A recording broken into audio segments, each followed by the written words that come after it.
question. What kind of, do you have a personal shoe project that you're working on right now? Or are you busy with the online prepping for the business? Making your own shoes is something I don't do enough of, because it's like a double whammy. Because if you're making shoes for yourself, you're not being productive for the business, and you actually have to spend money to make the shoes. But there is a pair I'm making. So I've got these uppers, which is a pair of and you close your uppers yourself as well? Or do you we have outworkers who do that for us. Okay. Yeah. So not personally, but we work with a couple of closers who we send the work to, and I mean that's how bespoke works in the UK. Is that the West End makers, shoemakers, have outworkers, so they ship the work out, a closer or a maker or whatever, and then they do the work and then send the work back to the shop. So we work in the same way with our closers. But that's it's actually nubuck, and it's a French navy, quite pale though. Yeah. So yeah, that's what I'm making next for myself. Nice. Do you have an idea for the type of welt that you're gonna do? I'm gonna do a Norwegian welt. I'll show you the insole. So I have actually started them. So that's my hold fast for a Norwegian welt. So it differs slightly from a regular welt, but and is that a custom last for you, or is this kind of like a ready-to-wear last that you developed? This is a ready-to-wear last, which is the one that we use in class actually. But I've adapted it. I don't know if you can see the texture is a bit. Yeah, it's less shiny. I fitted it up for my feet, so I've taken quite a lot off here, and I've narrowed the heel so that it grips my foot better, because it's a pretty decent fit, but it needed some adjustment. Yeah. That's great. So you're gonna do Norwegian. I can't wait to see. I hope you post some on Instagram. There's some questions, so I'm just gonna read a little bit of questions. Somebody says, Argentina, it's very difficult to get tools. Yes. Larry Shoes. Could you also show us your favorite knife or knives? Yes, I only use one knife. It's here. So it's a number 21 flat paring knife made by Barnsley. And it's not curved, no. I tried a curved knife for skiving, but I didn't get on with it. I just prefer this one. I mean, lots of shoemakers have different knives for different jobs, but I just use them for everything. Oh wow, you use just I like a simple knife. Yeah. In your 2-week course, do you also teach how to sharpen your knife? Yeah, we do. That's the first thing we do. Yeah, we give the first morning is spent sharpening knives. So we use a strop like this, with aluminium oxide paper on one side and then leather on the other. I mean, there are other ways to sharpen. People use wet stones, dry stones, oil stones. You know, you find whatever works for you, but that's the way we were taught, and that's the way I know. So we carry on with that. Oh, that's so beautiful. Ooh, another question from Larry Shoes. Do you have a grinder somewhere for adjusting lasts? No, we do that by hand. So we use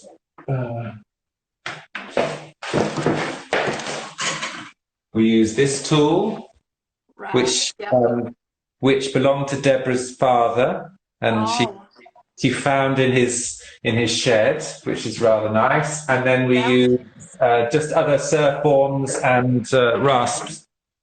Okay. Yeah. Wow, by hand. And we do it by hand, what size pegs do you use? Any pegging advice? We don't do any pegging. Okay. It's not the tradition here in the UK to do pegging. That's they do that more in Eastern Europe and in the States.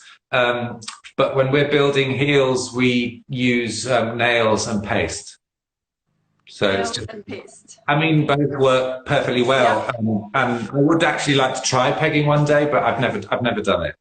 Okay, got it. So in that case, in your toolbox, do you still have that tool where you have that little, the pegging awl?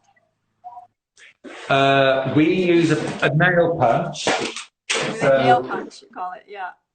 Yeah, so when we would just, and I would use, this is my nail hammer. Yeah. It's quite small, but quite light. The other, I've taken to using that recently. I never used to use a hammer at all for nailing, and I used to use this, which is a metal file, but you can use it as a hammer, because I found, because it's got that notched surface, I found it gripped the head of the nails quite well, because the trouble with nailing is sometimes the hammer slips off and you bend the nail. And then once the nail's in, you either drive it all the way in, or you can clip the head off depending on how deep you want it to go. Yeah. And then we use a nail punch to embed it under the surface of the leather, so that you can then skive the leather and not hit the nail. Right. Okay. Okay. Interesting. Everybody has different, you know, tools and techniques, and yeah. Yeah. Absolutely. What style shoes do you like to make the most? Well, if you don't mind, should we go and have a look at the bespoke room, which is next door, and then I can show you some. I can show you some of my favorite shoes. Yes, how about that? Please. Wait, so you have two spaces, or is it like connected, or? Right. So this is. Have a secret door. There's no secrets. So this is the classroom. I'm actually using it to make my shoes here, because I just feel a bit more comfortable in this space. I have a little bench next door, but I don't use it. This is where we keep the students' work. So everybody has a box, and they keep all their shoes in there. And then there's our press wall. So various things. This is a recent one, which is the rake, which we were very proud of. Yes. And then here, this is our bespoke room. So we would see customers here, measure their feet, do design consultations, store the leather. There's a cabinet with some of our shoes. And then over there, I have a little workbench with and that chair, in fact, if Paul Wilson is watching, I inherited this chair from him. And it's had lots of repairs and has a kind of patina of it. We've recovered it, and I've put extra cushioning on it, and it's very comfortable. And you can see that it's very low. Shoemaking chairs, we cut the legs off because you need to be low to the floor. And here, actually, we have, these are some of our bespoke manufactured. So these are the ones that I was telling you about before, which are hand blasted and hand welted, but then the machine stitched sole. So this one looks like kind of, it's a leather soled dress shoe, but it's actually a machine stitched sole with a sticker sole. This one has a very lightweight rubber sole, so it's Norwegian welted, and then the sole is glued on, and then this one, I love the blue. Yeah, it's nice, isn't it? Yeah, really nice. And this one is again Norwegian welted, with a machine stitched sole and a commando sticker sole. Wow, very cool. And these are for clients? No, these are samples just to show people and to put on. And your shoes all come with shoe trees? They're optional now. We've decided to for the bespoke manufactured, they're an optional choice. So you pay for your last and you pay for trees if you want them. This is a pair of shoes that I've just finished, which is made from this navy crocodile. Wow. So that's the CITES license, in case anyone wants. Yeah. And so I've just been American crocodiles, or is it European? Where are you from? I don't know, I'm afraid. No. Okay. Yeah, but it's alligator rather than crocodiles. Oh, yeah, okay. It could well be American. Yeah. So yeah, that's them. Oh, and over here is a pair of riding boots. Wow, they're beautiful. Did you make them? Yeah. Wow. Yeah. So obviously, I mean, when I was an apprentice, I was taught how to do all sorts of things like long boots and women's covered wooden heels and leather heels. But yeah, I obviously, if I do that now, I'm not generally I don't do very many of them, so I'm a little more hesitant and it takes me a bit more time to kind of do it properly. So I tend to shy away from things like that. But obviously, if someone wants a pair of riding boots, very happy to do it. Yeah. Wow, it's beautiful, and the tree is beautiful. Yes.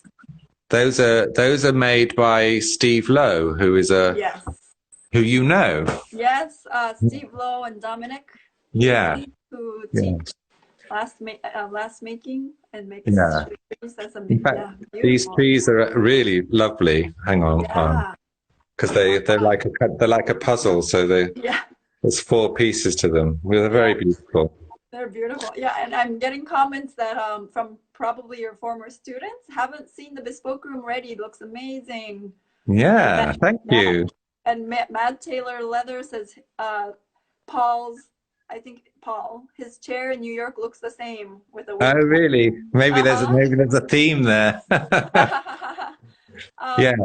Sabatus Bespoke, Sarah, who makes cowboy boots up in Massachusetts. Thank you for the blog. It's been a lifesaver several times. Oh, really? Oh, that's nice. Yeah, and she's asking, could you please talk about the wax, the differences in your recipe in different weather? The wax? Yeah, okay. Funnily enough, I wouldn't normally take you around here because this is the kind of the dirty back end, but I've actually just made a set of thread wax. So I'll show you there. And I actually made that on Tuesday. Oh, that's great. Oh, you made it on Tuesday. So depending on the weather, do you change the proportions of the content? Sorry, I'm going to go grab my charger. I forgot I didn't have it today. The thing is, for wax, if you live in a hot country, when I started learning shoemaking in Spain, and they had a summer and a winter recipe, but the UK, the temperature doesn't vary that much, so I don't vary the recipe particularly. But if you want a softer wax, you put more beeswax in and a little bit more tallow. But you have to be careful with the tallow because if you put too much in, it goes horrible and it doesn't work at all. So the proportions for me are I do 200 grams of colophony, which is rosin, which you would put on your on a violin bow, and then 300 grams of beeswax. So that's 2 to 3, the ratio. And then for that amount, just a little fingernail of tallow, literally just a tiny little fingernail amount, and then you heat it up in a saucepan till it gets and it all melts, and then this is on our blog actually. So thank you for that comment on the blog because it's really nice to hear that people are using it. But we've got a video on there. You get a big bowl of water, you swirl it around like a poached egg, and you pour the wax in, and then you run the tap, and then you have to knead it like bread to make it smooth, and then you can make and then that's your thread wax. And do you usually make it in a batch and cut it into pieces like you have in your hand? Yeah, so we sell this. So I make it into little, and actually this is an innovation, making it cubed, because before I would make it into little balls, but when you're putting it on the wax, that slips off. So this is a great innovation that saves a lot of slipping. So there you go. Oh, good. It's Oh, it's the advancement of thread wax. yes. That's great.